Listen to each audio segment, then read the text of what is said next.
Hi, இது என்னோட pregnancy கிரேவிங்ஸ்க்காக நான் செஞ்ச ஒரு ஸ்வீட் ரெசிபி. மினி vlog 12 பார்க்கலாமா?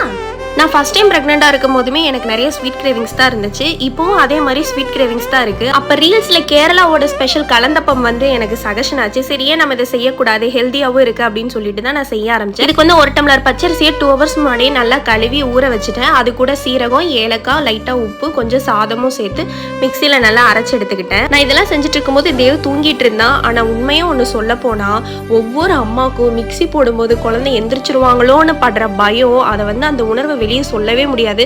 நானும் அப்படிதான் அவனை திரும்பி திரும்பி பார்த்துட்டே இருந்தேன். கரெக்டா எந்திரிச்சிட்டான். இனி என்ன, அவன் எந்திரிச்சிட்டாலே இடுப்புல ஏறி உட்காந்துருவான். இனி ஒரே கையில தான் வேலை செய்யற மாதிரி தான் இருக்கும்.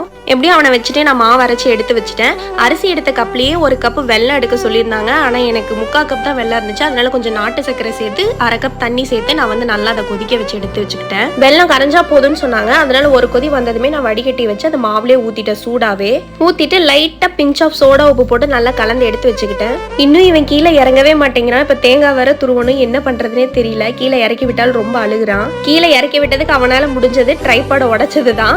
எப்படி இந்த ட்ரைபாட உடைச்சிட்டா இனி லாங் ஷாட் எதுவுமே எடுக்க முடியாது. கையில மட்டும் தான் ஷூட் பண்ண முடியும். ஒரு வழியா அவனை சமாளிச்சு இறக்கி விட்டுட்டு தேங்காய் துருவலான்னு அருகாமனையை திட்டினா அருகாமனையே காணும். சரி, தேங்காயை கட் பண்ணி ஜார்ல அரைச்சிக்கலான்னு ஜார் எடுத்து இந்த ஜாரையே அவன் தான் உடைச்சான். இது வந்து அவனுக்கு குழந்தையா இருக்கும் போது இந்த கேரட் பியூரி, பீட்ரூட் பியூரி எல்லாம் கொடுக்கறதுக்காக நான் தனியா அரைக்கிறதுக்காக வாங்கினேன்.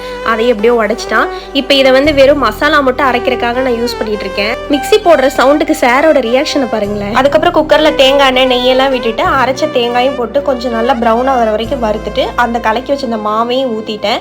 கேஸ் கட்டு போடல, விசிலும் போடல. அப்படியே அடுப்பை லோ ஃப்ளேம்ல வச்சு 12 நிமிஷம் விட சொல்லியிருந்தாங்க. அப்படியே விட்டுட்டா. இருந்தாலும் மனசுக்குள்ள ஒரு பயம் தான், இதை அடி பிடிச்சிட்டா என்ன பண்றது அப்படின்னு சொல்லிட்டு 12 நிமிஷம் ஆனதுக்கு அப்புறம் ஓபன் பண்ணி பார்த்தா நல்லா ரைஸ் ஆகி வந்துருந்துச்சு. நல்லா ஆற விட்டு எடுக்கணும்னு சொல்லியிருந்தாங்க. நான் ஆற விட்டு அப்படியே கையில எடுத்துட்டேன். ஃபர்ஸ்ட் எது செஞ்சாலுமே தேவுக்கு தான் அவனுக்கு கொண்டு போய் கொடுத்தேன். அவனும் நல்லா சாப்பிட்டா, நானும் சாப்பிட்டா. ரொம்ப பிடிச்சிருந்துச்சு. நீங்களும் உங்க வீட்டுல ட்ரை பண்ணி பாருங்க. ஓகே, நெக்ஸ்ட் மினி vlogல பார்க்கலாம்.